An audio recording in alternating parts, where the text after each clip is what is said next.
నేను ప్రతి నెల 3వ శనివారం స్వచ్ఛ ఆంధ్రప్రదేశ్ పెట్టాను. ఈ రోజు మీరు చూస్తున్నారు నా పక్కన కూర్చునింది ఎవరైతే మున్సిపల్ కార్మికులు పక్కన కూర్చుని పెట్టానంటే వాళ్లకు నేను గౌరవిస్తున్నా. మన ఆరోగ్యాన్ని కాపాడే వ్యక్తులు ఎవరంటే ఇక్కడ కూర్చున్న వ్యక్తులు. ఒకప్పుడు వాళ్ళ పట్ల చాలా చులకనగా చూసేవాళ్ళం.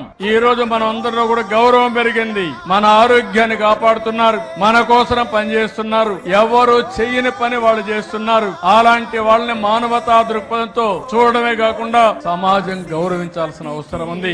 ఈ విషయం మీరు గుర్తుపెట్టుకోవాల్సిన అవసరం ఉంది.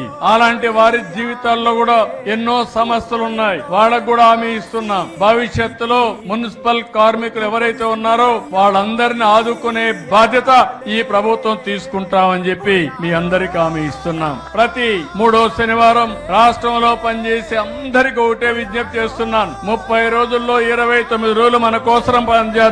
ఒక్క రోజు మాత్రం మీ ఆరోగ్యం కోసం, సమాజం కోసం ఆలోచించండి. ఒక్క రోజు పని చేయకపోతే కొంపలు కూలిపోవు. ఒక్క రోజు చదువుకోకపోయినా పర్వాలేదు, ఉద్యోగస్తులు పని చేయకపోయినా పర్వాలేదు. అందరినీ ఒకటే చెప్తున్నాను, మీ పరిసరాలు శుభ్రంగా పెట్టుకోండి. ప్రతి ఒక్కరు ఇల్లు శుభ్రంగా ఉండాలి. ఇల్లు శుభ్రంగా చేసి ఇంట్లో చెత్త తీసుకొచ్చి వేరే వాళ్ళ ఇల్లు వేస్తే మంచిది కాదు, రోడ్డు మీద వేసినా మంచిది కాదు. ఈ విషయం గుర్తుపెట్టుకోవాల్సిన అవసరం ఉంది. మేము ఈ రోజు చెప్తున్నాం, పొడి చెత్త అదే మరిగా ఏదైతే తడి చెత్త, ఈ రెండు సెగ్రిగేట్ చేయమంటున్నాం. మీ ఇంటికి వచ్చే మున్సిపల్ సిబ్బందికి సెపరేట్ చేసి ఇస్తే చాలా వరకు ఉపయోగపడే పరిస్థితి వస్తుంది.